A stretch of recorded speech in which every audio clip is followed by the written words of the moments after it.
आप चाहे यूपीएसआई की परीक्षा दीजिए, चाहे यूपी की किसी सिपाही की पद की परीक्षा दीजिए, चाहे एसएससी जीडी की परीक्षा दीजिए, चाहे एसएससी एसआई एएसआई की परीक्षा दीजिए, आप टीजीटी दीजिए, पीजीटी दीजिए, आप असिस्टेंट प्रोफेसर की परीक्षा दीजिए, किसी भी प्रकार की परीक्षाएं आप देंगे राज्य या केंद्र स्तर पर, अगर सामान्य हिंदी पूछी जाती है तो आपको सामान्य हिंदी में वर्णमाला का ज्ञान होना बेहद आवश्यक है। मात्राओं का, स्वरों का, व्यंजनों का, पूरी तरह व्याकरण का ज्ञान होना आवश्यक है, क्योंकि इस व्याकरण पोर्शन से अधिकाधिक प्रश्न पूछे जाते हैं, अतः आपको पूरी तरह से ज्ञान का होना बेहद आवश्यक है।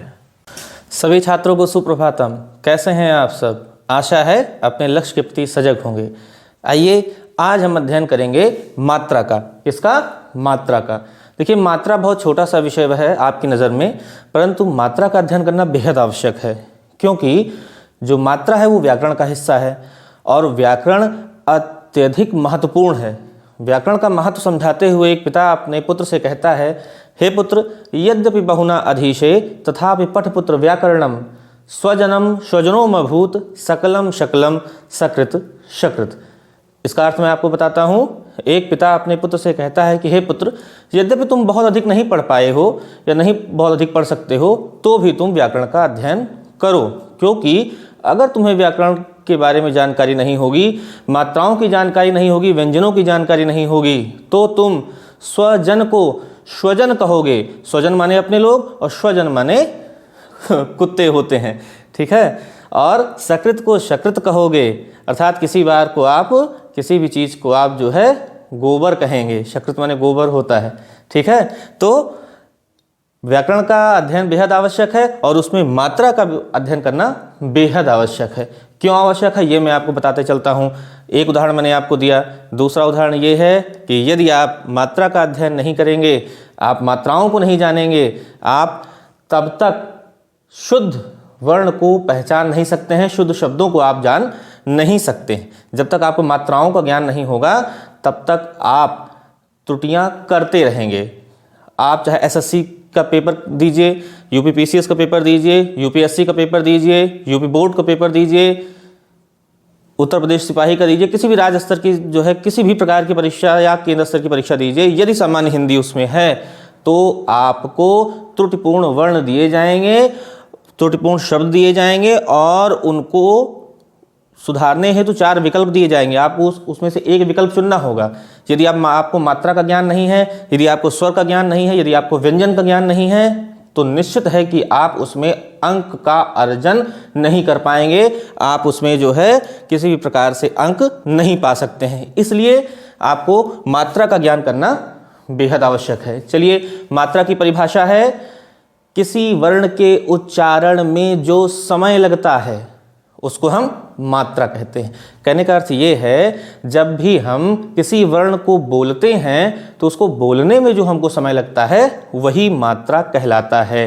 देखिए, मात्रा स्वरों पर पूरी तरह निर्भर है, क्योंकि मात्रा स्वयं नहीं होती बल्कि स्वर ही मात्रा कहलाते हैं। जो स्वर हैं जब वो व्यंजन से मिलते हैं, व्यंजन में लगते हैं, व्यंजन से जुड़ते हैं, तो वो मात्रा बन जाते हैं। कैसे बन जाते हैं? देखिए, सबसे पहले हम स्वर को देखेंगे। स्वर हमको पता है कितने स्वर हैं, मुख्यतः 11 स्वर हैं। आ से लेकर के औ तक ये 11 स्वर हैं। इन 11 स्वरों की मात्राओं को देख लीजिए। ये आपका ह्रस्व आ है, छोटा आ जिसको आप लोग कहते हैं, इसकी कोई मात्रा नहीं होती। दीर्घ आ, ह्रस्व ई, दीर्घ ई, ह्रस्व उ, दीर्घ उ, री, ए, आए, ओ और औ, ये स्वर हैं और ये इनकी मात्राएं हैं। अच्छा, तो अब आप ये सोच रहे होंगे कि ह्रस्व आ यानी छोटे आ की मात्रा क्यों नहीं होती? क्योंकि व्यंजन की परिभाषा है, व्यंजन स्वरों की सहायता से बोले जाते हैं। और मैं आपको पहले व्यंजन के वीडियो में, वर्णमाला के वीडियो में मैं आपको बता चुका हूं कि जब ये ह्रस्व आ, छोटा आ किसी व्यंजन अर्थात काखा, गागा, गा, चाचा, जाजा, यहाँ इन सबसे मिलता है, तब ही वो व्यंजन पूर्ण होते हैं। उसके पहले अपूर्ण होते हैं। फिर से एक बार जान लीजिए, अगर आप इस का व्यंजन को देख रहे हैं तो ये जान लीजिए कि इस का व्यंजन में अर्ध का और आ जुड़ा हुआ है। ठीक, समझ में आया? अब इसको यहीं पर क्लोज करते हैं। अगर आपको वीडियो देखना है उसका पूरा लिंक डिस्क्रिप्शन में दिया गया है, आप देख सकते हैं। अब देखिए, मात्राएं लगती हैं कैसे हैं, इसमें कोई मात्रा नहीं है। का, की, कु, क्री, के, कै, को, कौ। ये मात्राओं को लगाने के उपरांत हमने व्यंजन का उच्चारण किया है। हमने उच्चारण करने के लिए व्यंजन लिया है। कौन सा व्यंजन? का व्यंजन। आप लोगों ने सुना होगा बचपन पढ़ते हुए बच्चों को, कक्का, किक्की, कुक्कू। ये बहुत ही सही तरीका है।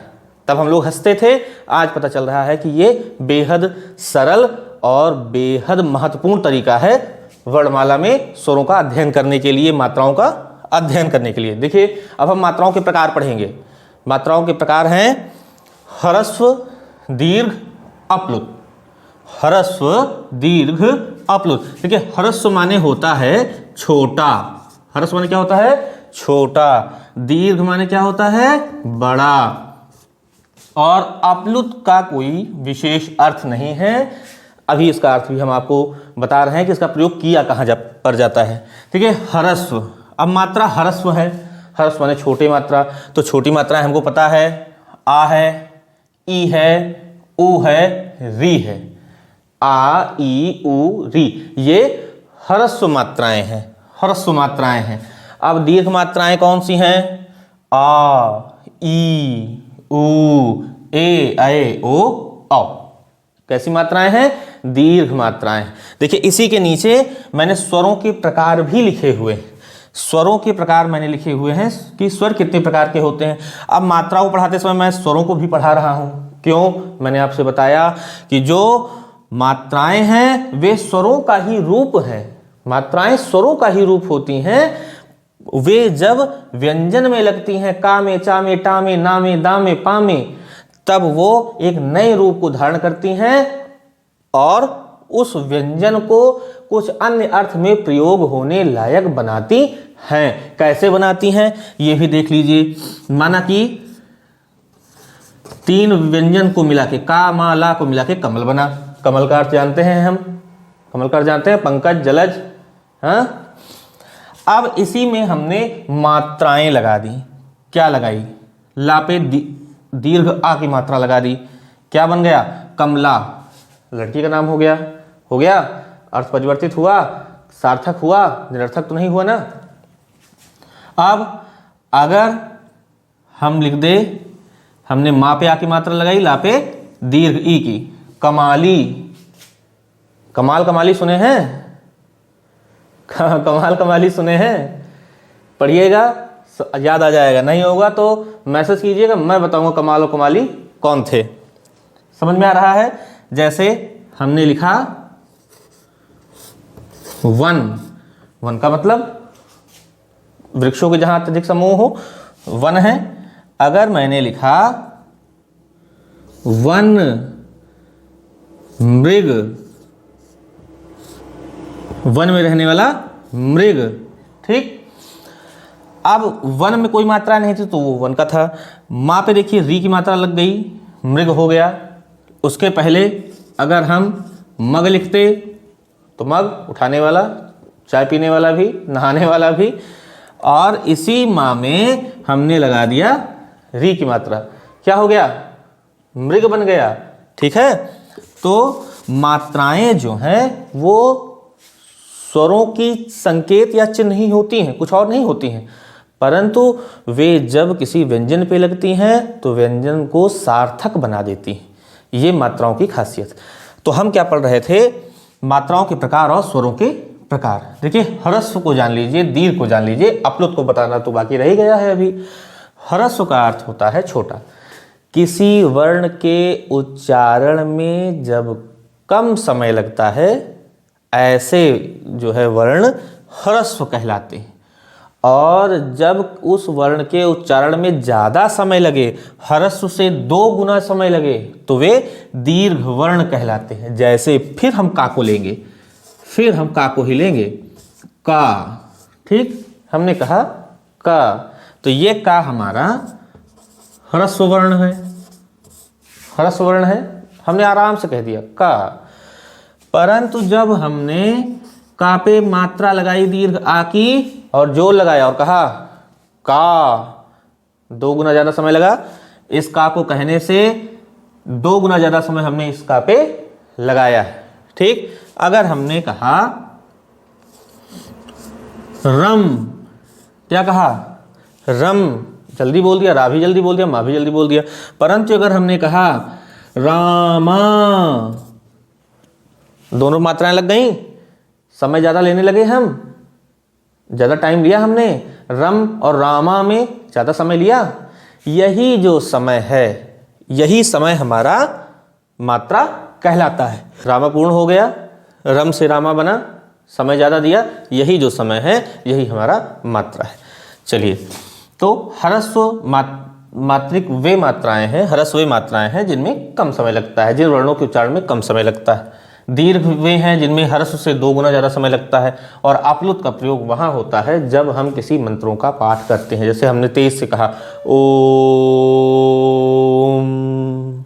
तो ये जो ओम के बीच का समय है, गैप है, यही है हमारा अपलुत। इसी को हम अपलुत कहते हैं। ठीक है, मुख्यतः मंत्रों के उच्चारण में किसी दूर खड़े व्यक्ति को तेज आवाज में बुलाने में अपलुत स्वरों का प्रयोग होता है। और मुख्यतः संस्कृत, वैदिक संस्कृत में होता था, संस्कृत के ही ये वर्ण हैं। अब आते हैं स्वरों के प्रकार पर। देखिए, स्वर भी इन्हीं के हिसाब से हैं, एक मात्रिक, द्विमात्रिक, त्रिमात्रिक। कहने का अर्थ ये है जिस स्वर के उच्चारण में 1 मात्रा का समय लगेगा, एक मात्रिक। जिस वर्ण के उच्चारण में 2 मात्रा का समय लगेगा, वे स्वर द्विमात्रिक हैं। और जिन स्वरों के उच्चारण में 3 मात्राओं का समय लगेगा, वे त्रिमात्रिक कहलाएंगे। ठीक है, तो हमने आपको ये पूरा बता दिया कि किसी वर्ण के उच्चारण में लगने वाले समय को ही हम क्या कहते हैं? मात्रा कहते हैं। कुल मिलाकर के 11 स्वर हैं, तो 11 मात्राएं होनी चाहिए, परंतु मात्राएं तो 10 हैं। क्योंकि ह्रस्व आ की कोई भी मात्रा नहीं होती, बाकी इन जो है 10 की मात्रा होती है। इनके मैंने आपको एक वर्ण लिया का से मैंने इसका आपको समझा दिया। मैंने आपको बताया मात्राओं के प्रकार क्या है, ह्रस्व हैं, दीर्घ है और अपलुत मात्राएं होती हैं। इन्हीं के आधार पर जो है स्वरों के भी प्रकार हैं। स्वर होते हैं एक मात्रिक, द्विमात्रिक और त्रिमात्रिक। कुल मिलाकर के ये आपका मात्रा का पोर्शन था। यदि आप पूरी व्यंजन किससे संबंधित जो है वीडियो देखना चाहते हैं, वर्णमाला संबंधित वीडियो देखना चाहते हैं, तो लिंक डिस्क्रिप्शन में दिया हुआ है।